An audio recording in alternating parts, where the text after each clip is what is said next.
Hi friends, ഞാൻ ആദ്യമായിട്ടാണ് കേട്ടോ ഇതുപോലൊരു വീഡിയോ ചെയ്യുന്നത്. ഞാൻ സാധാരണ റെസിപ്പീസ് മാത്രം ഷെയർ ചെയ്യാറുള്ളൂ. അപ്പോൾ റെസിപ്പീസ് മാത്രം ഷെയർ ചെയ്യുമ്പോൾ തന്നെ ആർക്കും അധികം ഇഷ്ടമൊന്നുമില്ല റെസിപ്പീസ് മാത്രമായിട്ട് കാണാനായിട്ട്. കൂടുതൽ വ്ളോഗൊക്കെ ഉള്ളത് കൊണ്ട് തന്നെ എല്ലാവർക്കും ഇപ്പോൾ കൂടുതൽ ഇഷ്ടം വ്ളോഗൊക്കെ ആയിട്ട് ഉള്ള വീഡിയോസ് കാണാനാണ്. അപ്പോൾ ഞാനിന്നിപ്പോൾ നിങ്ങളായിട്ട് ഷെയർ ചെയ്യുന്നത് ഞാനിപ്പോൾ ഒരു കംപ്ലീറ്റ് ലഞ്ച് മീലിൻ്റെ ഒരു വീഡിയോ ആണ് ഞാനിവിടെ കാണിക്കുന്നത്. അപ്പോൾ ഇതാണ് എൻ്റെ വീട്. അപ്പോൾ നമുക്ക് നേരെ കിച്ചണിലേക്ക് പോകാം. നല്ലൊരു നാടൻ ഉച്ചയൂണെന്ന് തന്നെ പറയാം. ഒരുപാട് ഐറ്റംസ് ഒന്നും ഉണ്ടാക്കുന്നില്ല, ചുരുങ്ങിയ അളവിൽ തന്നെ ഉണ്ടാക്കുന്നുള്ളൂ. ഞാനിത് തയ്യാറാക്കി എടുത്തിട്ടുള്ളത് ഒരു 45 മിനിറ്റ് കൊണ്ടാണ് ഞാൻ ഈ ഊണ് തയ്യാറാക്കി എടുത്തിട്ടുള്ളത്. അപ്പോൾ അതിപ്പോൾ ഓരോരുത്തർ ചെയ്യുന്നതിനനുസരിച്ച് സ്പീഡിനനുസരിച്ചൊക്കെ കാര്യങ്ങൾ നടക്കും. അപ്പോൾ ഇതാണ് എൻ്റെ കിച്ചൺ, ഇവിടെയാണ് ഞാൻ ഫുഡൊക്കെ ഉണ്ടാക്കാറ്. അപ്പം നമുക്ക് അധികം ഒന്നും വലിച്ചു നീട്ടുന്നില്ല, നമുക്ക് നേരെ വീഡിയോയിലേക്ക് കടക്കാം. ഞാനിന്നിപ്പോൾ ഉണ്ടാക്കിയിട്ടുള്ളത് ചോറ്, മീൻകറി, മീൻ പൊരിച്ചത്, അതേപോലെ പയറുപ്പേരി, വെണ്ടക്ക ഫ്രൈ ചെയ്തത്, മാങ്ങച്ചമ്മന്തി, പപ്പടം, കൊണ്ടോട്ടം. ഞാനിപ്പോൾ ആദ്യം ചെയ്യാൻ പോകുന്നത് ഉപ്പേരി ഉണ്ടാക്കാനുള്ള പയറും ഫ്രൈ ചെയ്യാനുള്ള വെണ്ടക്കായും നല്ലപോലെ കഴുകിയെടുക്കുന്നതാണ്. ഇത് ഉപ്പേരി എന്ന് പറയുന്നത് നിങ്ങൾ തോരൻ എന്ന് പറയുന്നത് തന്നെയാണ് കേട്ടോ ഞാനിവിടെ ഉപ്പേരി എന്ന് പറയുന്നത്. അപ്പോൾ ഇത് ആദ്യം തന്നെ നമുക്ക് ടാപ്പ് വാട്ടറിൻ്റെ അടിയിൽ വെച്ചിട്ട് ഒന്ന് കഴുകിയെടുക്കുക. കഴുകിയതിന് ശേഷം ഞാനിത് കുറച്ച് നേരം വിനെഗറിൽ മുക്കി വയ്ക്കുകയാണ്. അപ്പോൾ ഇത് മുങ്ങത്തക്ക വിധത്തിൽ വെള്ളം ഒഴിച്ചിട്ട് കുറച്ച് വിനെഗർ ഒഴിച്ച് വയ്ക്കുക. അപ്പോൾ മറ്റുള്ള മീൻകറിയും ചോറൊക്കെ കഴിഞ്ഞാൽ നമുക്ക് ഇതെടുത്തിട്ട് മുറിക്കാം. അപ്പോൾ അത്രയും നേരം വരെ ഇത് മുക്കി വയ്ക്കുകയാണ് ചെയ്യുന്നത്. പയർ ചെയ്യുന്നത് പോലെ തന്നെ വെണ്ടക്കായും കുറച്ച് നേരം വെള്ളത്തിൽ വിനെഗർ ഒഴിച്ചിട്ട് അതിൽ മുക്കി വെക്കുന്നുണ്ട്.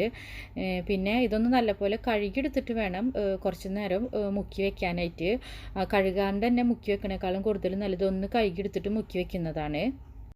അതേപോലെ തന്നെ നമുക്ക് ഇതിലേക്ക് ചേർക്കാനുള്ള പച്ചമുളകും മീൻകറിയിലേക്കുള്ള തക്കാളിയൊക്കെ ഇതേപോലെ തന്നെ കുറച്ച് നേരം വിനെഗറിലോ അല്ലെങ്കിൽ മഞ്ഞളും ഉപ്പും കലക്കിയ വെള്ളത്തിലോ മുക്കി വെക്കാം. ആദ്യം തന്നെ അങ്ങനെ ചെയ്ത് കഴിഞ്ഞാൽ നമുക്ക് 10 മിനിറ്റിനുള്ളിൽ അതെടുത്ത് ഉപയോഗിക്കാം.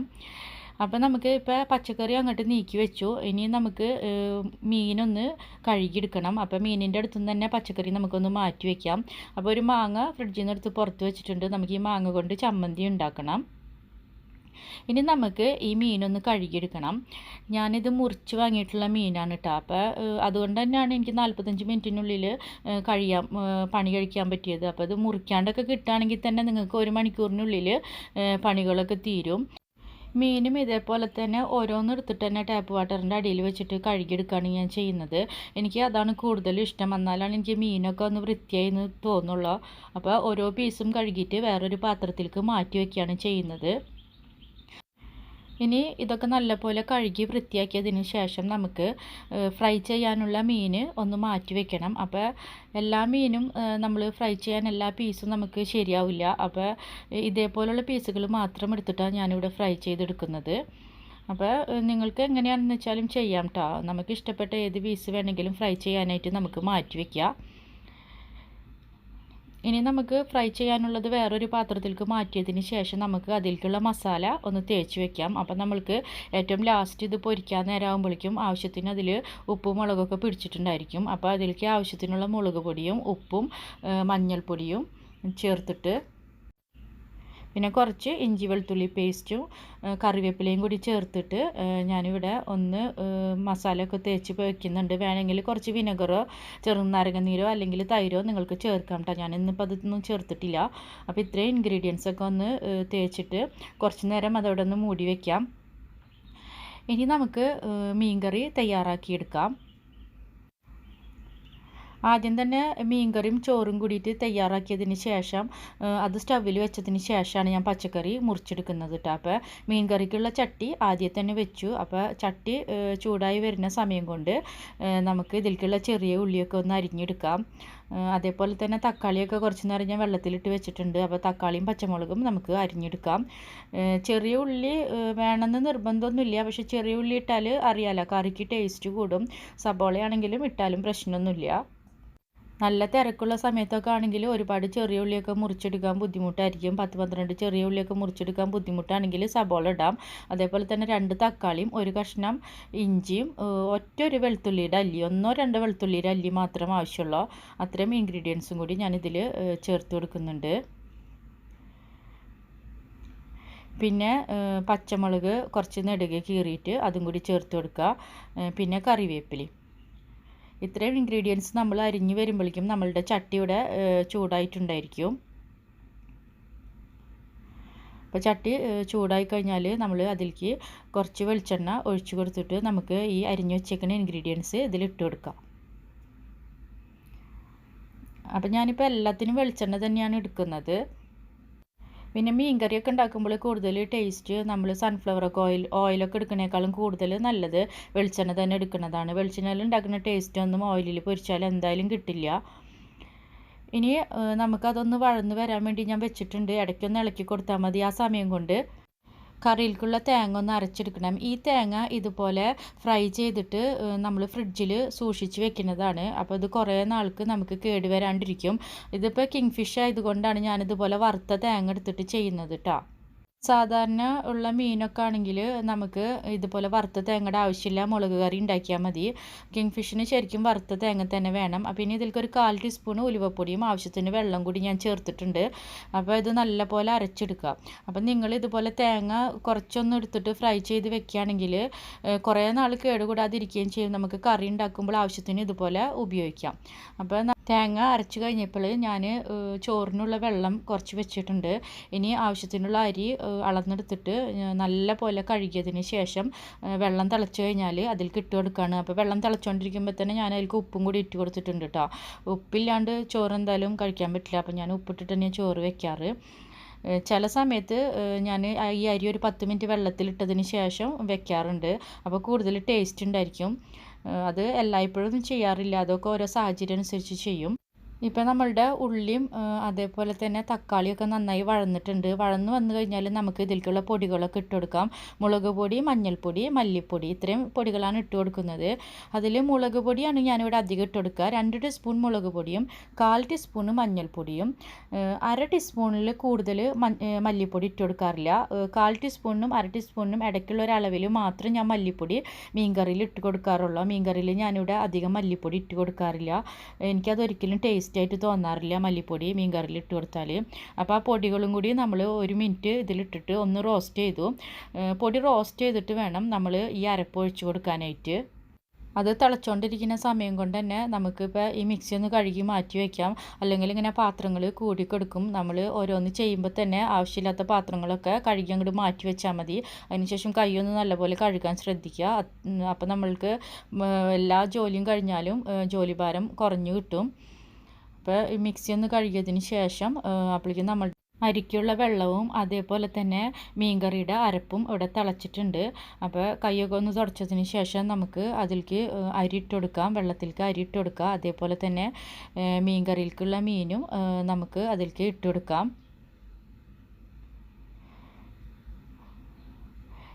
ഇനി നമ്മൾ മീനും കൂടിയും ഇട്ട് കൊടുത്തതിന് ശേഷം നമുക്ക് ഈ കറി ഒന്ന് റെഡി ആവുന്നതിൻ്റെ ഇടയ്ക്ക് നമുക്ക് നമ്മൾ ഇപ്പോൾ വിനെഗറിൽ മുക്കി വെച്ചേക്കുന്ന പച്ചക്കറി മുറിച്ചെടുക്കണം. അപ്പോൾ ഈ കറി നമുക്ക് ഇവിടെ പെട്ടെന്ന് തന്നെ റെഡിയാവും. ഈ ചോറ് റെഡി ആവുന്നതിൻ്റെ ഒപ്പം തന്നെ കറിയും റെഡി ആയിരിക്കും. അപ്പോൾ നമ്മൾ അതൊന്ന് റെഡി ആവണം വെച്ചിട്ടുണ്ട്. അപ്പോൾ ഇനി നമുക്ക് അതിൻ്റെ ഇടയ്ക്ക് ഇപ്പം മീനൊക്കെ കഴുകിയ വാഷ് ബേസിനായതുകൊണ്ട് ഞാനൊന്ന് കഴുകി ഒന്ന് തുടച്ചിട്ടാണ് പിന്നെ ഇനിയിപ്പോൾ പച്ചക്കറി ഇവിടെ മുറിക്കുന്നത്. അപ്പോൾ വീണ്ടും നമ്മൾ കൈയൊക്കെ നല്ലപോലെ കഴുകിയതിന് ശേഷം നമുക്ക് പച്ചക്കറി നല്ലപോലെ മുറിച്ചെടുക്കാം. അപ്പോൾ പച്ചക്കറി നമ്മൾ ഒന്ന് കഴുകിയിട്ടാണ് വിനെഗറിൽ മുക്കി വെച്ചിട്ടുള്ളത്. ഇനി ശരിക്കും നല്ലപോലെ ഒന്ന് കഴുകിയെടുക്കണം. അപ്പോൾ ടാപ്പ് വാട്ടറിൻ്റെ അടിയിൽ തന്നെ വെച്ചിട്ട് നല്ലപോലെ കഴുകിയെടുക്കുക. അപ്പോൾ രണ്ടും കൂടി ഒരുമിച്ച് തന്നെ നമുക്ക് കഴുകിയെടുക്കാം. ആദ്യം പയർ കഴുകിയതിന് ശേഷം ഞാനിവിടെ വെണ്ടക്കായും കൂടി കഴുകുന്നുണ്ട്. അപ്പോൾ നമുക്ക് വേഗം തന്നെ പണി തീരും. രണ്ടും കൂടി നമുക്ക് ഒരുമിച്ചൊരു കട്ടിംഗ് ബോർഡുമ്പോൾ വെച്ചിട്ട് മുറിച്ചെടുക്കാം. അപ്പോൾ അതിനിടയ്ക്ക് നമ്മുടെ മീൻകറിയും ഇവിടെ റെഡി ആയിട്ടുണ്ട്. അപ്പോൾ മീൻകറി ഒന്ന് തിളച്ച് വറ്റി വരുന്ന സമയത്തൊന്ന് ചുറ്റിച്ച് കൊടുക്കുക. അതേപോലെ തന്നെ നമ്മുടെ ചോറും ഇപ്പോൾ വിസിൽ വന്ന് റെഡിയാവും. അപ്പോൾ അതിൻ്റെ ഇടയ്ക്ക് നമുക്ക് ഈ പയർ ഒന്ന് മുറിച്ചെടുക്കാം. അപ്പോൾ പയർ ഞാൻ വല്ലാണ്ട് ചെറിയ പീസാക്കിയിട്ട് മുറിച്ചെടുക്കുന്നില്ല. കുറച്ചൊരു വലിയ പീസൊക്കെ ആക്കിയിട്ടാണ് മുറിച്ചെടുക്കുന്നത്. അപ്പോൾ അതിപ്പോൾ നമുക്ക് ഓരോരുത്തർക്ക് ഇഷ്ടം പോലെ ചെയ്യാം. പിന്നെ ഇതിൻ്റെ അറ്റഭാഗം മുറിച്ച് കളയണമെന്ന് എല്ലാവർക്കും അറിയാമല്ലോ. അപ്പോൾ അതൊന്നും അറിയാത്തത് ആരും ഉണ്ടായിരിക്കില്ല. അപ്പോൾ 2 അറ്റഭാഗം മുറിച്ചതിന് ശേഷം നമുക്ക് ഇതേപോലെ ഒന്ന് മുറിച്ചെടുക്കാം. എല്ലാനും കൂടിയിട്ട് ഇതേപോലെ ഒരുമിച്ച് വെച്ചിട്ട് മുറിച്ചാൽ മതി. പെട്ടെന്ന് തന്നെ പണി കഴിയും. 1-2 മിനിറ്റിനുള്ളിൽ തന്നെ ഇത് അരിഞ്ഞ് കിട്ടും അങ്ങനെ ചെയ്യുകയാണെങ്കിൽ. ഇനി നമുക്ക് വെണ്ടക്കായും ഈ കട്ടിംഗ് ബോർഡുമ്പോൾ വെച്ചിട്ട് തന്നെ മുറിക്കാം. വെണ്ടക്കായ ഇതുപോലെ തന്നെ 2 അറ്റം കളഞ്ഞിട്ട് നെടുകെ കീറാണ്. ഇതൊന്ന് ഫ്രൈ ചെയ്തെടുക്കാൻ വേണ്ടിയിട്ടാണ് ഞാൻ ചെയ്യുന്നത്. അപ്പോൾ ഞാൻ ഇതേപോലെ നെടുകെ കീറാണ് ചെയ്യുന്നത്. നെടുകെ കീറുമ്പോൾ തന്നെ നമുക്ക് ഒരു കാര്യമുണ്ട്, ഇതിൽ പുഴുക്കൾ എന്തെങ്കിലും ഉണ്ടെങ്കിൽ മാറ്റി കളയാൻ പറ്റും. ഇനി നമുക്ക് ആ കട്ടിംഗ് ബോർഡും കൂടി കഴുകി അങ്ങോട്ട് മാറ്റി വയ്ക്കാം. ഇനി നമുക്ക് ഈ മാങ്ങയും കൂടി ഒന്ന് തൊലി കളഞ്ഞെടുക്കാം. മാങ്ങ കുറച്ചൊന്ന് പഴുത്തിട്ടുള്ള മാങ്ങയാണ് കേട്ടോ. അത് വല്ലാണ്ട് പച്ച മാങ്ങയല്ല. വാങ്ങിയപ്പോൾ എനിക്ക് അങ്ങനെ കിട്ടിയത്. പിന്നെ ചമ്മന്തി കഴിക്കാനുള്ള ഇഷ്ടം കൊണ്ട് അധികം പുളിയില്ലെങ്കിൽ ഞാൻ എടുത്തതാണ്. അത്യാവശ്യത്തിന് കുറച്ചൊരു മധുരമുണ്ട്. പുളി മധുരം കൂടിയിട്ടുള്ള ഒരു ടേസ്റ്റ്. അപ്പോൾ ഈ മാങ്ങ മുറിക്കുന്നതിൻ്റെ ഇടയ്ക്ക് തന്നെ ഞാൻ കുറച്ച് കഴിക്കുകയും ചെയ്തേക്കണ്. മിക്സിയുടെ ചെറിയ ഗ്രൈൻഡറിലിട്ട് അടിക്കുന്നത് കൊണ്ട് തന്നെ ഞാൻ ചെറിയ പീസാക്കി വെക്കണേ. ഇനി ഞാനിപ്പോൾ ഇവിടെ കുറച്ച് നാളികേരം എടുത്തിട്ടുണ്ട്. ഈ നാളികേരം 2 ഭാഗമാക്കി തിരിക്കണം. അപ്പോൾ ഒരുമിച്ച് തന്നെ നാളികേരം എടുത്തിട്ട് ഇതിലേക്ക് 5-6 പച്ചമുളക് അരിഞ്ഞിട്ട് കൊടുക്കുകയാണ്. ഇതിന് കുറച്ച് ചെറിയ ഉള്ളിയും കൂടി ഞാൻ അരിഞ്ഞിട്ട് കൊടുക്കുന്നുണ്ട്. ഇതിന് ഒരു പിടി ഞാൻ മാങ്ങ ചമ്മന്തി ഉണ്ടാക്കുമ്പോൾ എടുക്കും. ബാക്കിയുള്ളത് ഞാനിവിടെ പയറ് തോരനിലേക്ക് എടുക്കാൻ വേണ്ടിയിട്ടാണ് മാറ്റി വെച്ചിട്ടുള്ളത്. അങ്ങനെ ഞാൻ കുറച്ചൊന്ന് മിക്സാക്കിയതിന് ശേഷം ഇതിൽ നിന്ന് കുറച്ച് ഞാൻ മാങ്ങയിലേക്ക് ഇട്ട് കൊടുക്കുകയാണ്. പിന്നെ മാങ്ങ ചമ്മന്തി എന്ന് പറയുമ്പോൾ അധികം തേങ്ങ ഇല്ലാത്തൊരു ചമ്മന്തിയാണ് കേട്ടോ ഞാനിവിടെ ഉണ്ടാക്കിയെടുത്തിട്ടുള്ളത്. കാരണം മാങ്ങയ്ക്ക് മധുരം ഉണ്ടെന്ന് അറിഞ്ഞപ്പോൾ തന്നെ പിന്നെ ഞാൻ വളരെ കുറച്ച് തേങ്ങ എടുത്തിട്ടുള്ളൂ. പിന്നെ നമ്മൾക്ക് ഈ വെണ്ടക്കായലേക്ക് കുറച്ച് മുളക് പൊടിയും കുറച്ച് ഉപ്പും കുറച്ച് മഞ്ഞൾപ്പൊടിയും ചേർത്തിട്ട് ഒന്ന് ഇതേപോലെ കൈകൊണ്ട് അല്ലെങ്കിൽ ഒരു സ്പൂൺ ഉപയോഗിച്ചിട്ട് മിക്സാക്കി വെക്കുക ഫ്രൈ ചെയ്യാൻ വേണ്ടിയിട്ട്. അതേപോലെ തന്നെ ബേസിനിൽ ഒരു കവർ വെച്ചിട്ട് ഞാൻ അതിലേക്ക് ഉള്ളിയുടെ തൊലിയും അതേപോലെ തന്നെ നമ്മൾ മുറിച്ച കച്ചറകളൊക്കെ ഇട്ടാണ് അത് നമുക്ക് കച്ചറയിലേക്ക് കെട്ടിക്കളയാം. ഇനി നമുക്ക് കറിയൊക്കെ നമ്മളിപ്പോൾ മീൻകറിയൊക്കെ നന്നായി കുറുകി ചൂടുള്ള സ്റ്റൗവിൽ ഇരുന്നിട്ട് ശരിയായിട്ടുണ്ട്. ഇനി നമുക്കിത് സ്റ്റൗവിൽ നിന്നും മാറ്റി വയ്ക്കാം. നമ്മളുടെ ചോറും ഇവിടെ റെഡി ആയിട്ടുണ്ട്.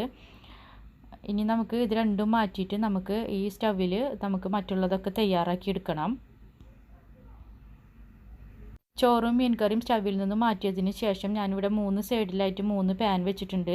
അതിലിപ്പോൾ ഇവിടെ 2 മാത്രമേ ഞാനിവിടെ ഓണാക്കിയിട്ടുള്ളൂ കേട്ടോ. ഒരെണ്ണം ഞാൻ ഈ പച്ചക്കറി 2 ഇട്ടതിന് ശേഷം മീനും പപ്പടമൊക്കെ പൊരിക്കാനുള്ളത് ലാസ്റ്റ് ഓണാക്കാമെന്ന് വിചാരിച്ചിട്ട് അത് ഓണാക്കിയിട്ടില്ല. അപ്പോൾ ഞാനിപ്പോൾ ഇവിടെ വെണ്ടക്കായും പയറുതോരനും റെഡിയാക്കാൻ വേണ്ടിയിട്ട് 2 പാനിലും കുറച്ച് വെളിച്ചെണ്ണ ഒഴിച്ചു കൊടുത്തു. അപ്പോൾ പയറുതോരനിലേക്ക് വേണ്ടിയിട്ട് കുറച്ച് കടുക് ഇട്ട് കൊടുത്തു. പിന്നെ വെണ്ടക്കായക്ക് ഈ വെളിച്ചെണ്ണയിലേക്ക് അങ്ങനെ തന്നെ വെണ്ടക്കായ ഇട്ട് കൊടുക്കുകയാണ്. അതിലിനി വേറെ കടുക ഉള്ളിയോ ഒന്നും ഇടുന്നില്ല. അതേപോലെ തന്നെ ഇത് ഞാൻ പറഞ്ഞു ഫ്രൈ ചെയ്തെടുക്കുന്നതാണ്, പക്ഷെ അത് ഷാലോ ഫ്രൈ ആണ്. അത് ശരിക്കും ആവിയിൽ കിടന്നിട്ടാണ് വേവുന്നത്. ഒരുപാട് വെളിച്ചെണ്ണ ഒഴിച്ചിട്ട് ഫ്രൈ ചെയ്തെടുക്കുന്നതല്ല. അപ്പോൾ ആ വെളിച്ചെണ്ണയിലേക്ക് ഇതൊന്ന് ഇളക്കി കൊടുത്താൽ മതി. വെണ്ടക്ക ഇട്ടതിന് ശേഷം ഒന്ന് ഇളക്കി കൊടുത്തതിന് ശേഷം നമ്മൾ ലോ ഫ്ലെയിമിൽ ഇട്ടിട്ട് അല്ലെങ്കിൽ മീഡിയം ഫ്ലെയിമിൽ, അത് നിങ്ങളുടെ ഫ്ലെയിമിൻ്റെ ഇതനുസരിച്ച് ലോ ഫ്ലെയിമിലോ മീഡിയം ഫ്ലെയിമിലോ ഇട്ടിട്ട് ഒന്ന് മൂടി വെച്ചാൽ മതി. അത് അവിടെ ഇരുന്നിട്ട് ആവിയിൽ ശരിക്കും വെന്തോളും. അതിനുശേഷം നമ്മൾ ഒന്നും കൂടി ഒന്ന് മിക്സാക്കി എടുത്താൽ മതി. അപ്പോൾ ഞാനിപ്പോൾ പയറുതോരനിലേക്കുള്ള തേങ്ങ ഇവിടെ ഇട്ടു. ആ തേങ്ങ ഒന്ന് മൂത്ത് വരണം. അപ്പോൾ ജസ്റ്റ് ഒന്ന് ഇളക്കി കൊടുക്കുക. ഒരുപാടൊന്നും കളർ ചേഞ്ച് ഒന്നും വരണ്ട. ആ സമയത്ത് നമുക്ക് കുറച്ച് കറിവേപ്പിലയും കൂടി ഇട്ട് കൊടുക്കുക. അതിനുശേഷം ആവശ്യത്തിന് ഉപ്പും കൂടി ഇട്ട് കൊടുക്കുക. ഇനി നമുക്ക് ഇതിലേക്ക് അരിഞ്ഞു വെച്ചേക്കുന്ന ഈ പയറും കൂടി ഇട്ട് കൊടുക്കണം. അപ്പോൾ അതിന് മുൻപായിട്ട് കുറച്ചൊരു മഞ്ഞൾപ്പൊടി ഇട്ട് കൊടുക്കുക. മഞ്ഞൾപ്പൊടി ഇട്ടിട്ട് ഒന്ന് ഇളക്കിയതിന് ശേഷം നമ്മൾ ഈ അരിഞ്ഞു വെച്ചേക്കുന്ന പയറും കൂടി ഇതിലേക്ക് ഇട്ട് കൊടുത്തു. പിന്നെ പയർ തോരനുണ്ടാക്കുമ്പോൾ അല്ലെങ്കിൽ പയറുപ്പേരിയൊക്കെ ഉണ്ടാക്കുമ്പോൾ എനിക്ക് അധികം ആവിയിൽ കിടന്നിട്ട് അത്രയ്ക്ക് അങ്ങോട്ട് വേവുള്ള കറക്റ്റായിട്ട് തോന്നാറില്ല. അതുകൊണ്ടാണ് ഞാൻ കുറച്ചൊരു ചൂടുവെള്ളം ഒഴിച്ച് കൊടുക്കുന്നുണ്ട്. നമ്മൾ ക്യാരറ്റ് ബീട്രൂട്ടൊക്കെ ആണെങ്കിൽ ഓക്കെ, നമ്മൾ വെള്ളം ഒഴിച്ച് കൊടുക്കാണ്ട് തന്നെ ആവിയിൽ കിടന്ന് വെന്തോളും. പക്ഷേ പയർ എനിക്ക് അത്ര പെർഫെക്റ്റ് ആയിട്ട് തോന്നാറില്ല. അപ്പോൾ വളരെ കുറഞ്ഞ അളവിൽ തന്നെ കുറച്ച് വെള്ളം ഒഴിച്ച് വെച്ചിട്ട് ഞാനിവിടെ ഇതേപോലെ ലോ ഫ്ലെയിമിൽ മൂടി വെക്കുന്നുണ്ട്. വെണ്ടക്കായ ഒന്നും കൂടി മൂടി തുറന്നിട്ട് ജസ്റ്റ് ഒന്ന് ഇളക്കി കൊടുത്തിട്ട് വീണ്ടും മൂടി തന്നെ വെക്കുകയാണ്. ഇനി നമുക്ക് മീനും അതേപോലെ തന്നെ പപ്പടവും കൊണ്ടോട്ടമുളകും പൊരിക്കാനുള്ള പാനും കൂടി ഒന്ന് ചൂടാക്കി. അപ്പോൾ വെളിച്ചെണ്ണ ഇവിടെ കട്ടിയായിട്ടിരിക്കുന്നുണ്ട് കേട്ടോ, അതുകൊണ്ടാണ് അങ്ങനെ. അപ്പോൾ വെളിച്ചെണ്ണ ഒന്ന് ശരിയായി കഴിഞ്ഞിട്ടുണ്ടെങ്കിൽ നമുക്ക് ആദ്യം അതിലേക്ക് പപ്പടം ഇട്ടിട്ടൊന്ന് പൊരിച്ചെടുക്കുക. പപ്പടം പൊരിച്ചെടുത്തതിന് ശേഷം നമ്മൾക്ക് അതിലേക്ക് തന്നെ കൊണ്ടാട്ട മുളകും കൂടി എടുത്തിട്ട് പൊരിച്ചെടുക്കുക.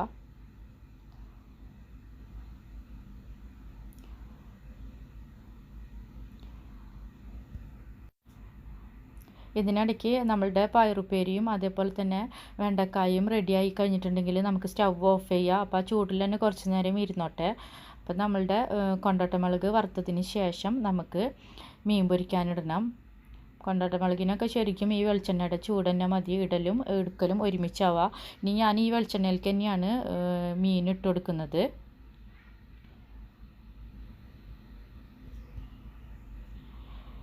മീൻ ഇട്ട് കൊടുത്തതിന് ശേഷം നമുക്ക് ഫ്ലെയിം കുറച്ചിട്ട് വേണം ചെയ്യാനായിട്ടിട്ടാണ്. മീഡിയം ഫ്ലെയിമിൽ ഇട്ടിട്ട് മീൻ പൊരിച്ചെടുത്താൽ മതി. ഹൈ ഫ്ലെയിമിൽ ഇട്ട് കഴിഞ്ഞിട്ടുണ്ടെങ്കിൽ മീൻ കരിയുന്നല്ലാണ്ട് ആവശ്യത്തിനൊന്നും വെന്ത് കിട്ടില്ല. അപ്പോൾ മീഡിയം ഫ്ലെയിമിൽ ഇട്ടിട്ട് ഞാനിവിടെ മീൻ പൊരിക്കാൻ വെച്ചിട്ടുണ്ട്. അതിനിടയ്ക്ക് നമ്മളുടെ പയറുപ്പേരി ഇവിടെ തുറന്ന് നോക്കിയപ്പോൾ അതും റെഡി ആയിട്ടുണ്ട്. അതേപോലെ തന്നെ നമ്മളുടെ വെണ്ടക്കയും നമുക്കിവിടെ റെഡി ആയിട്ടുണ്ട്. അപ്പം ഞാൻ ചൂടിൽ നിന്ന് മാറ്റി വെക്കുന്നില്ല. ഫ്ലെയിം ഓഫ് ചെയ്തിട്ട് ആ ചൂടിൽ തന്നെ വെക്കുകയാണ്. സ്റ്റവിന് തന്നെ കുറച്ച് ചൂടുണ്ടായിരിക്കും. അപ്പോൾ ആ ചൂടിൽ തന്നെ അവിടെ കുറച്ച് നേരം ഇരുന്നോട്ടെ. അപ്പോൾ മീൻ റെഡി ആവുന്നതിൻ്റെ ഇടയ്ക്ക് ഇനി നമുക്ക് മാങ്ങ ചമ്മന്തി തയ്യാറാക്കാം. അപ്പോൾ ചെറിയ ഗ്രൈൻഡറാണ്, ചെറിയ ഗ്രൈൻഡറിലിട്ടിട്ട് ഞാൻ ഇവിടെ പൊടിച്ചെടുക്കുന്നത്. അതുകൊണ്ട് തന്നെ 2 ട്രിപ്പായിട്ട് ഇട്ടിട്ടാണ് ഞാൻ പൊടിച്ചെടുക്കുന്നത് കേട്ടോ. എന്നാലേ ഇത് ശരിക്കും അരഞ്ഞ് കിട്ടുള്ളൂ. പിന്നെ കുറച്ച് തേങ്ങ ചേർത്തിട്ടുള്ളൂ. ഞാൻ പറഞ്ഞില്ലേ മാങ്ങയ്ക്ക് കുറച്ച് മധുരമുള്ളത് കൊണ്ട് തന്നെ വളരെ കുറഞ്ഞ അളവിലെ തേങ്ങ ചേർത്തിട്ടുള്ളൂ. അതുകൊണ്ട് സാധാരണ തേങ്ങ ചമ്മന്തിയുടെ ആ ഒരു ഇതിലൊന്നും ഇരിക്കുന്നില്ല. കുറച്ചൊന്ന് ലൂസായിട്ടുള്ള ഒരു ചമ്മന്തി ആയിട്ടാണ് കിട്ടിയിട്ടുള്ളത്. അച്ചാറോ ചമ്മന്തിയോ ഒന്നും ഇല്ലാണ്ട് ഒരിക്കലും ഭക്ഷണം കഴിക്കാൻ എനിക്ക് പറ്റാറില്ല. അതുകൊണ്ട് ഞാൻ എപ്പോഴും എന്തെങ്കിലും ഒന്നില്ലെങ്കിൽ അച്ചാർ ഉണ്ടാക്കി വെക്കും, അല്ലെങ്കിൽ ചമ്മന്തി ആയിട്ട് എന്തെങ്കിലും ഉണ്ടായിരിക്കും. മിക്കവാറും അച്ചാർ തന്നെയായിരിക്കും ഉണ്ടാവുക. അത് ഉണ്ടാക്കുന്നത് കഴിഞ്ഞ് കഴിഞ്ഞാൽ പുറത്തുനിന്ന് വാങ്ങണ അച്ചാറാണെങ്കിലും ചോറിനും എപ്പോഴും ഒരു പുളി വേണം.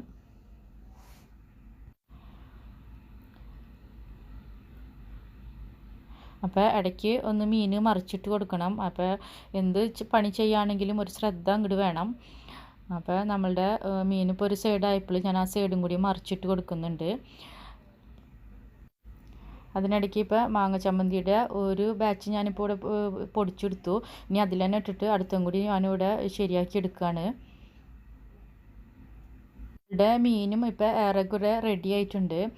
അതിലിടയ്ക്ക് നമ്മളുടെ ചോറ് ഇവിടെ തുറന്ന് നോക്കിയിട്ടില്ല. കുക്കർ വിസിൽ വന്നതിന് ശേഷം കുക്കർ അങ്ങനെ തന്നെ മാറ്റി വെച്ചേക്കാണ്. അപ്പോൾ നമ്മൾ സാധാരണ അധികം വെള്ളം ഉണ്ടാവാറില്ല. ഞാൻ ചോറ് വെക്കുമ്പോൾ അധികം വെള്ളം ഉണ്ടാവാറൊന്നുമില്ല. അപ്പോൾ എന്നാലും തുറന്ന് നോക്കുമ്പോൾ അധികം വെള്ളം ഉണ്ടെന്ന് വെച്ചിട്ടുണ്ടെങ്കിൽ വെള്ളം വാർത്ത് കളയണം. അപ്പോൾ നമ്മുടെ മാങ്ങ ചമ്മന്തി ഇപ്പോൾ ഇവിടെ 2 ട്രിപ്പും ഞാനിവിടെ അരച്ചെടുത്ത് ശരിയായി. ഇപ്പോൾ നമ്മുടെ മീനും ഏകദേശമൊക്കെ മൊരിഞ്ഞ് വന്നിട്ടുണ്ട്. അപ്പോൾ ഈ മീനിൽ നിന്നും ഓയിൽ ഊറ്റിക്കളയണം. അപ്പോൾ ഞാൻ അങ്ങനെ തന്നെ ഊറ്റിക്കളയാണ് ചെയ്യാറ്. അല്ലെങ്കിൽ മീൻ ഈ പാത്രത്തിലേക്ക് വേറൊരു പാത്രത്തിലേക്ക് മാറ്റി ഇടാം. അപ്പോൾ കുറച്ച് ഓയിലൊക്കെ ഉള്ളെങ്കിൽ ഊറ്റിക്കളയുന്നതാണ് കൂടുതൽ നല്ലത്. അപ്പോൾ ഇനി വേറെ പാത്രമൊന്നും എടുക്കണ്ട, ആ പാനിൽ തന്നെ നമുക്ക് മൂടി വയ്ക്കാം ഉപയോഗിക്കുന്നത് വരെ. അപ്പോൾ ഞാൻ ഇതിൻ്റെ ഓയിലും കൂടി ഊറ്റി കളഞ്ഞതിന് ശേഷം മീൻ ഈ പാനിൽ തന്നെ വെക്കുകയാണ്. ചോറും ഇപ്പോൾ ഇവിടെ നമുക്ക് റെഡി ആയിട്ടുണ്ട്. അധികം വെള്ളമൊന്നും ഇതിലില്ല, വാർന്ന് കളയാനുള്ള വെള്ളമൊന്നും ഇല്ല, ആവശ്യത്തിനുള്ള വെള്ളം മാത്രമേ ഉള്ളൂ. അപ്പോൾ ഇപ്പോൾ എല്ലാവരും റെഡി ആയിട്ടുണ്ട്. ചോറ്, മാങ്ങ ചമ്മന്തി, അതേപോലെ തന്നെ വെണ്ടക്ക വറുത്തത്, പയറുപ്പേരി, മീൻകറി, മീൻ പൊരിച്ചത്, പപ്പടം, കൊണ്ടാട്ടമുളക് എല്ലാവരും നമുക്കിവിടെ റെഡി ആയിട്ടുണ്ട്. ഇനി കഴിക്കേണ്ട ഒരു താമസം മാത്രമേ ഉള്ളൂ. ഇനി നമുക്ക് ചോറ് കഴിക്കാനുള്ള പാത്രത്തിലേക്ക് വിളമ്പാം. ആദ്യം തന്നെ ഞാനിവിടെ ചോറ് വിളമ്പിയിട്ടുണ്ട്. അതിന് ശേഷം ഓരോരോ തട്ടുകളിലായിട്ട് ഓരോരോ കറികൾ നമുക്ക് ഇട്ട് കൊടുക്കാം. പിന്നെ ചോറ് കഴിക്കുമ്പോൾ ശരിക്കും ചൂടോട് കൂടി തന്നെ കഴിക്കണം. നമ്മൾ ഒരുപാട് നേരത്തെ ഒന്നും ഉണ്ടാക്കി വെക്കണ്ട. ചോറ് കഴിക്കുന്നതിന് കുറച്ച് മുന്നായിട്ട് ഉണ്ടാക്കി വെക്കുന്നത് നല്ലത്. ചൂടാറിക്കഴിഞ്ഞാൽ ശരിക്കും ടേസ്റ്റ് ഒന്നും ഉണ്ടായിരിക്കില്ല. ചോറിന് നല്ല ചൂട് വേണം. അതേപോലെ തന്നെ കറികൾ നമുക്ക് വേണമെങ്കിൽ വീണ്ടും ചൂടാക്കി എടുക്കാം. അപ്പോൾ ഇപ്പോൾ എല്ലാ കറികളും എല്ലാവരും റെഡി ആയിട്ടുണ്ട്. അപ്പോൾ മീൻ കറിയും കൂടി ഒഴിച്ച് കഴിഞ്ഞാൽ നമുക്കിത് കഴിക്കാം. വീഡിയോ എല്ലാവർക്കും ഇഷ്ടപ്പെട്ടെന്ന് കരുതുന്നു. അതേപോലെ തന്നെ ഇതുവരെ സപ്പോർട്ട് ചെയ്തതിന് എല്ലാവർക്കും താങ്ക്സ് ഉണ്ട്. അപ്പോൾ വീണ്ടും നമുക്ക് അടുത്ത വീഡിയോയിലൂടെ കാണാം. അപ്പോൾ ഞാൻ നേരത്തെ പറഞ്ഞതുപോലെ ആദ്യമായിട്ടാണ് ഇങ്ങനത്തെ ഒരു വീഡിയോ ചെയ്യുന്നത്. അപ്പോൾ അടുത്തൊരു വീഡിയോയിലൂടെ വരുന്നവരെ എല്ലാവർക്കും ഗുഡ് ബൈ.